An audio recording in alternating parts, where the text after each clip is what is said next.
Hello, everyone. My name is Paya, and I was born in Vietnam. And my mom is Vietnamese, and currently I'm working at Mercury. We are the first unicorn shop in Tokyo, Japan. So let's start with a little bit about myself. This is a lot of text. I try not to sound like very like proud or something, but like I was born in Vietnam, and then I spent some time in the States, in Singapore, and I have been living in Tokyo for about 12 years. So as a child, I really liked engineering, but like when I grew up, like somehow I went to law school, but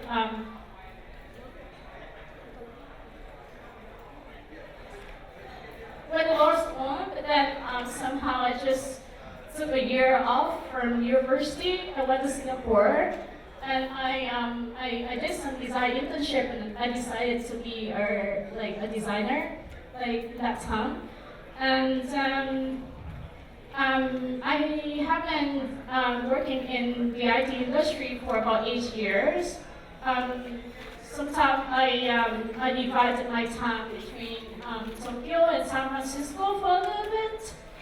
And I went to a lot of conferences in my life. And this year I went to Google I/O in San Francisco. And I can speak Vietnamese, so any Q&A after this, you can always ask me in Vietnamese.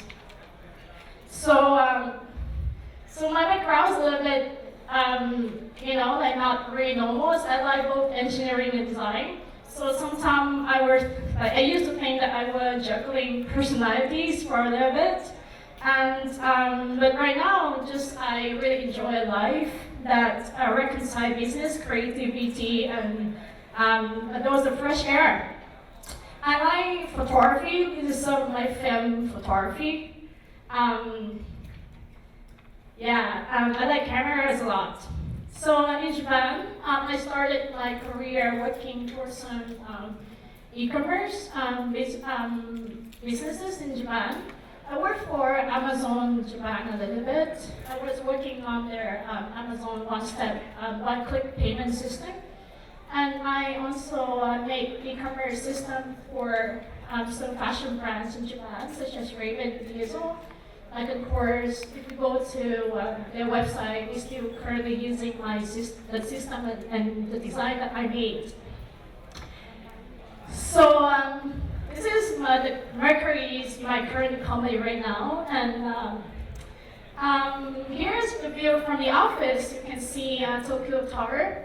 And we actually share the same office with Google, just right next door actually. And this is the Android team in Mercury, very international as you can see. A lot of them are here today.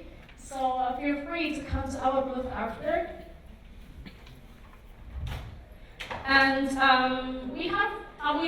we the first start unicorn in Japan, which means we were our valuations is $1 billion when about 2 years ago. So we have very good work-life balance. This is not the office yet. This actually not just like a free space. It's the kitchen. And sometimes we have some parties or some dinner together over there. And also, our office have really expensive desk and chair, so it's good for your health as well. So Mercari is a C2C marketplace in Japan, and almost every Japanese people using the app, just like eBay in the US. But we Mercari act as an escrow, which means we're taking care of the shipping, the payment. When I first started in the company, I started working in Mercury 2 years ago as a designer, but also I was helping with the front end as well. And this is, I was taking care of some the UI renewal, such as this help guides over here. This is the own design, and then I help them renew and release the new design on the right. So just some simple UI, practical UI features such as the chatbot. Also the keyword search with autocomplete input. And what the biggest project that I did last year? So in Mercury last year, we just released a fintech product. And when you're working on fintech, you have to take care of the risk and compliance aspect, which is to have a very secure and good anti-money laundering system. And I was happy with the team. I was taking care of the transaction checker tool. And this is made using material design. Everyone's know about material design, right? Cool. How many guys here are designer? No one. Okay, cool.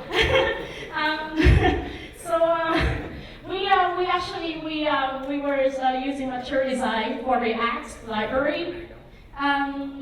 It's quite a challenge actually, because have you guys ever worked with that library, like the material UI for React? How was it? It's horrible, I know. It's really hard to customize, but somehow when we finished the product, we were really happy, because when we test with the voiceover, and we try to use only the keyboard to access the content of that tool on the dashboard, is keyboard accessible, which is very rare in a lot of products in this moment.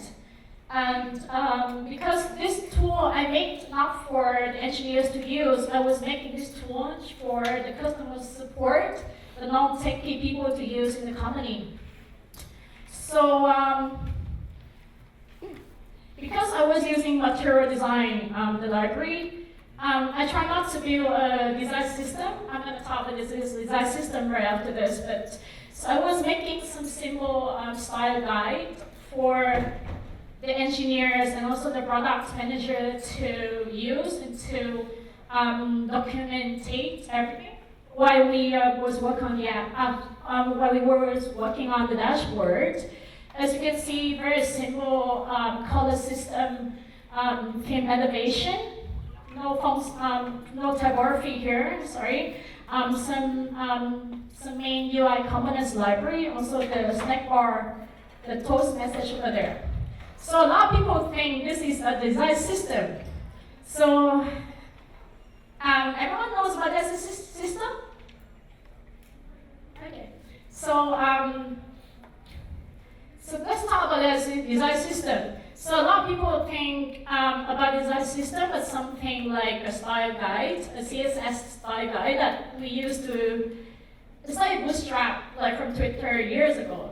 But it's not only for that, because I've been working on design system for about 1.5 years, and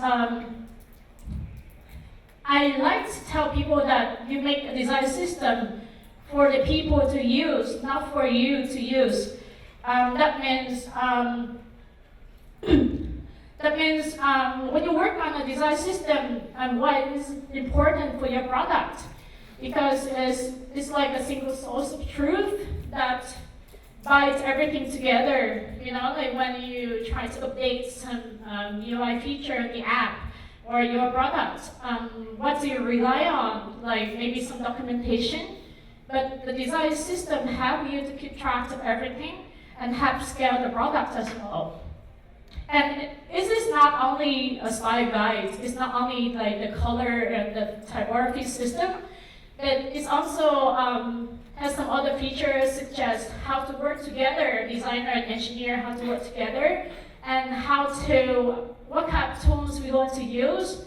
And in the end, it should be able to bring value and success to your team. And so that role of the designer, until now, you think this, an engineer just gonna ask the designer to hand a design to them, and this is we have code monkey, we also have design monkeys as well. And so with our design system and software development process can be very slow and will gradually become slower and slower. And the experience of the users suffer from inconsistencies. Because when you try to update, your design after 1 year, and then you find like 50 shades of red color of your Burberry button, then that's when you think you need design system. So this is some simple design system structure. This is this is a really, really hard process to go through, but let's break it down into three main components. First, you have the building blocks, which is you have the symbol color system, the font, what kind of font you use, and font size, boldness, and border and shadows. Also, the UI element. Atomic design is a very popular framework by a very famous web developer. His name is Brad Flores, and he proposed to to have atomic design for your design system. Basically, it's you should break it down to 5 main components. We have the smallest components elements and then templates and pages. I would like to propose we should have some other elements that are really important for your product. If you're working on Android, iOS, and the web, multi-platforms, it's important to have different assets for different platforms as well. Like iOS, we use PDF, right, for images, and Android we use SVG, for example. Also, last but not least, the guidelines. Accessibility, which I'm going to talk about today. The principles, what kinds of value does your product bring, and editorial, how to use the wording for your product. Do you use buy for your button, or you use buy now, or buy one get one, for example? Also, implementation guidelines, which is a guideline that help the engineer and the designer to work together. And also the tools. A lot of design and software tool at this moment, but recently I've been reducing the number of tools that I use. And a lot of people know Sketch, right? Sketch, yeah. Sketch is cool, but you have to save and then give the file to the engineer, which is a hassle for me. If you work remotely, from all the words, and it's just a hassle. So recently I've been using Figma. It's a very good tool. It's real time, and then everyone can collaborate together. That makes the designer, the engineer, and the product manager at the same ownership. So this is some demo that I made, I think a week ago, for some simple design system. We have the building blocks, which is the font, color, and style, drop shadows, and the border radius.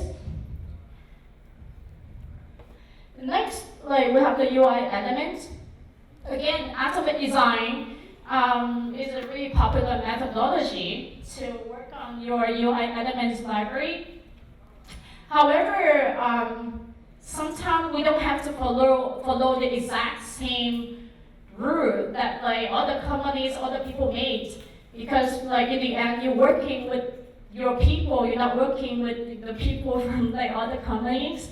So I propose that you talk to your engineers or you talk to your designer and decide what the best way for everyone to run the design system together. However, the Atomic Design by Brad Frost is a very useful methodology, and I recommend you guys to take a look on the internet. So, guidelines. Guidelines is a lot of design systems nowadays lacking the guidelines. So why is guidelines important? Because it's providing the foundation for your product. When you need to ask someone some question, how do you decide together on how to update things and what kind of things that user really need. So this is some accessibility principle from mature design. And we're going to talk about this right after. So the main topic today I'm going to talk about is accessibility in 119. So like I said before, design system is made by the people and should be for the people. So so this year when I went to Google I/O, a lot of talk about accessibility. And then what is important because accessible and inclusive design is for those who want to make great product for the bigger numbers of people. Like you make a product using your, what you already know, but how about the other users? Like what kind of things they struggle with? And my research on accessibility started with a lot of humble conversations with many different people. I talked to my grandpa. I talked to the developers who are working on the live caption project in Google. He went to India and researched on, in India there's how many languages in India? 10 languages in India. 10? 13? 100? Oh, what? 100? I don't know. Anyway, so so the keyboard, on a lot of smartphone nowadays, maybe it's not, a lot of people cannot use if you use different type of languages. So a lot like the team in Google, they went to India and conducted some research on live caption and live transcript.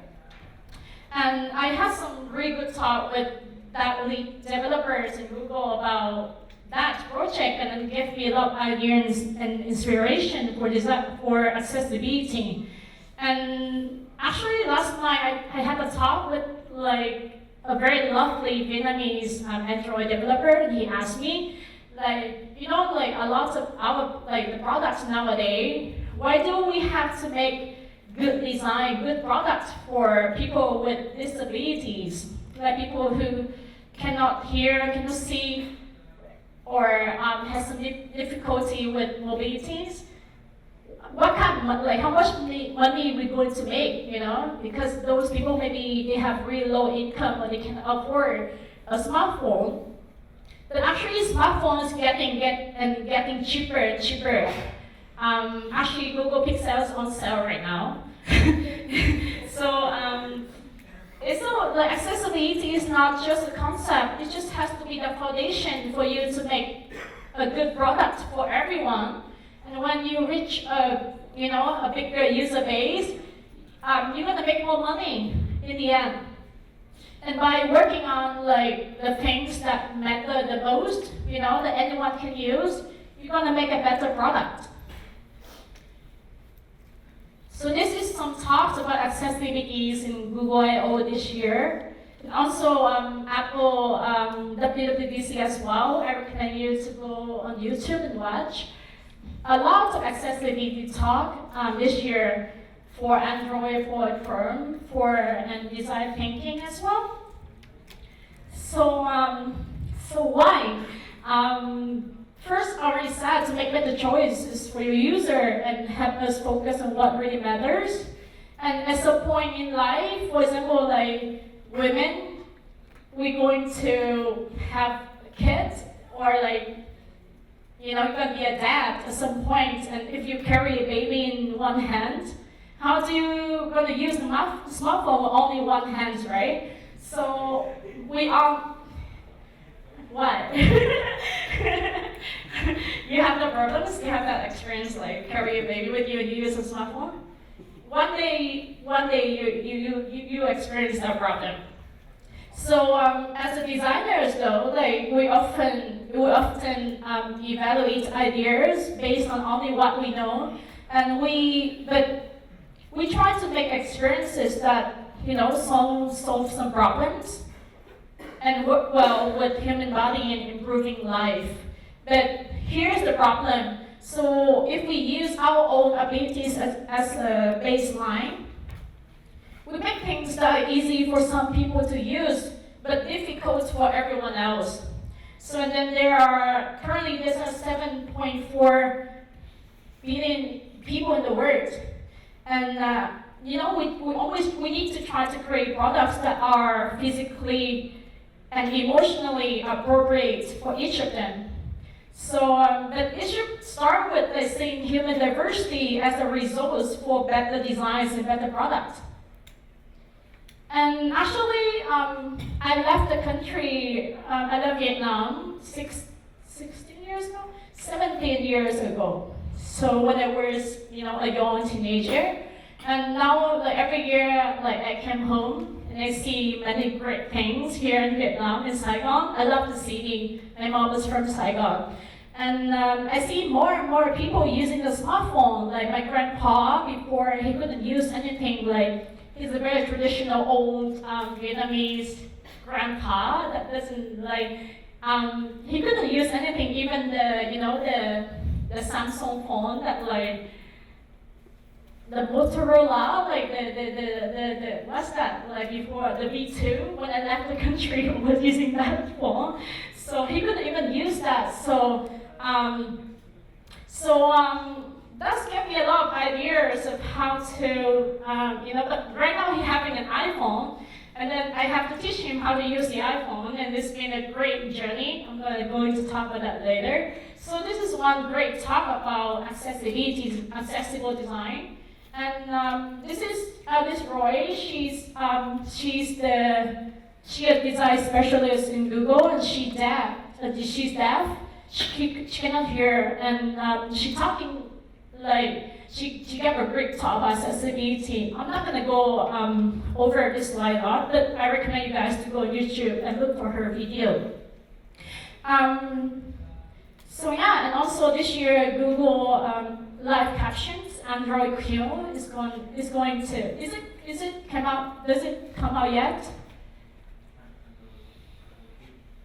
Droidcon, yeah. We have live captions, and this is only live captions for any video or any call that you made on Android device. And the new cases here is not only people with disability, but also when you at this train station with a lot of background noise, it's going to be very useful. So let's talk about my grandpa. He's on the left. That is his best friend. And then if you take a look closely, he was taking selfie the wrong way. This is his journey with the iPhone. And then this year, February, he was staying in the hospital, and he couldn't use his phone. His hands couldn't move, so he couldn't call me or type on the keyboard. And I was teaching him how to use voice messages and how to use. Finally he able to, give me a phone call by using, voice assistant. And finally, he able to send me a message because he couldn't type on the keyboard. So just to explain to you why this is really important to me. So this slide is taken from the Microsoft Inclusive Toolkit for Design. And as you can see, if we solve one problem, solve some problem that that help people with disability, we're going to benefit a lot of other people. And sometimes disability is temporary. Just like my grandpa, he was in the hospital for a few weeks and he couldn't use his hand. And this is just some technical, like explanation about disability. We have situational limitation, injury, or what I said, the new parent. And this is from Microsoft, but I think this is a very good documentation. What I'm trying to say is that when it comes to people, there's no such thing as normal, and the interaction with design with technology depend heavily on what we can see, hear, say, and touch. Assuming on those senses and abilities are fully enabled on the time creates the potential to ignore much of the range of humanity. So in Vietnam, I did a little bit of research on the number of disabled people in Vietnam, and over 7% of the population aged 2 years and older, no, sorry, this is wrong, and around 6.2 million have a disability.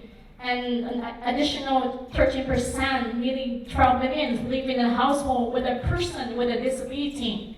And Asia, also the largest growing market for smartphones. That means, a lot of makers going to make the smartphone cheaper and affordable for all the users. And sometimes, interaction with technology depend heavily on designing for accessibility doesn't mean that you're making one thing for all people. You're designing a diversity of ways for everyone to participate in an experience with a sense of belonging.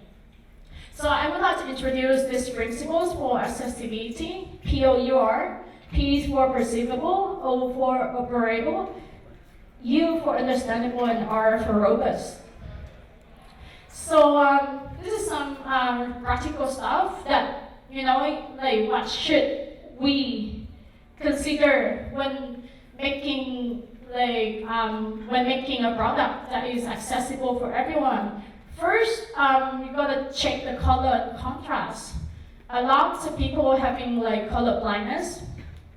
So this is some web principle, but I think it can be applied to a lot of devices and platforms. And so as you can see, we have AAA and AAA. There's a tool to check for color contrast. For example, your button background and the text and the overlay text should at least meet the AA standard. And actually, this year, both Google and Apple releasing the dark theme. It's really, I'm using Twitter and a lot of apps on my phone on dark mode, and it's really helped with my eyes. I don't have a lot of eye strain when I'm using this smartphone at night. And dark theme is something you should consider to put on your app. And also perceivable. The user should be able to adjust the font size accordingly to their vision on the app. Here is one photos of there's some engineers in my company. We were talking about we were discussing about how to dynamic type. This is on the iOS on iPhone, but. So, to start with, talking to your engineers and seeing what can we do together is one important start point. Also, operable, again, I didn't use the mouse, to run through this dashboard at all. We built this tool, totally keyboard accessible. And this was built using the material design. And there's some tool on the internet for you to check your accessibility score. You have some from Lighthouse, for example. And operable, sometimes like when you, this is for designer, but I think the engineer should notice this as well. For example, just make your target, your touch point big enough so then it's easy for the user to tap. I think for Google material design, minimum 48 pixel, but it's really different on different devices, so you should check, the documentation. And also understandable. Sometimes, the designer can be too creative and just put one icon on the button and no one going to understand what we're going to do with that button, right? So here, this is a tool for, the customer support people to use. So I try to combine the title, the label, the icon, and what this button is going to do in one single button. So your content should be predictable and consistent. Also understandable. A lot of if you want to test this, you have to run the screen reader on your product to see what kind of label we are missing. And currently, we need, like, in my company right now, we're trying to propose a proper process to add identifier, accessibility identifier, for such as naming conventions and updates don't override existing IDs. New features implement IDs by default. And robust, a lot of browsers, Chrome, Safari, Internet Explorer, and your product or your website should be accessible on every devices and every browser. So I'm just going to go through the some how to start with accessibility for design system. But first, remember that we shouldn't focus on focus on the technology itself, but we have to focus on the users. And Adele by UX10 is a really good library system to take a look at some really famous and existing design system. And here, as you can see, Atlassian, Salesforce, IBM, Shopify, they all have accessibility guidelines. And I think it's a good start to start with. This is a good start to start your accessibility project. And check the contrast ratio as well. This is a tool called Colorable. You just gonna put the color code there, and the tool going to give you your contrast score. It should meet at least AA. Also,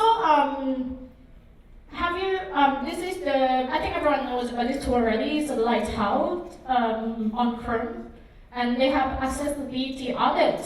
And actually, I ran the Droidcon Vietnam website on the audit tool, and it didn't meet the standard, actually. It only has 65% score.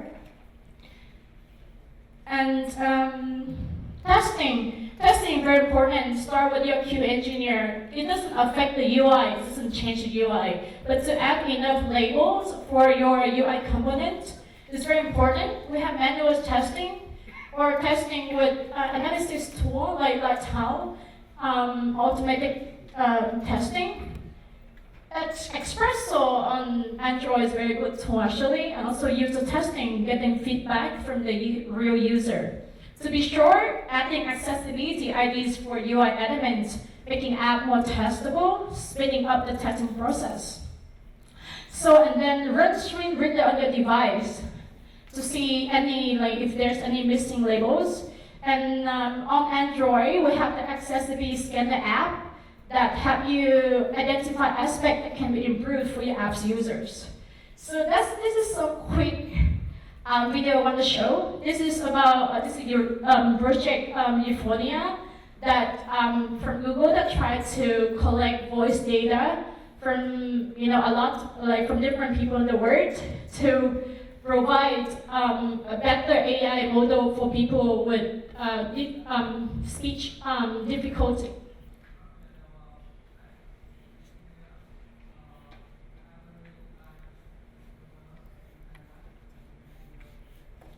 How to start? Sorry.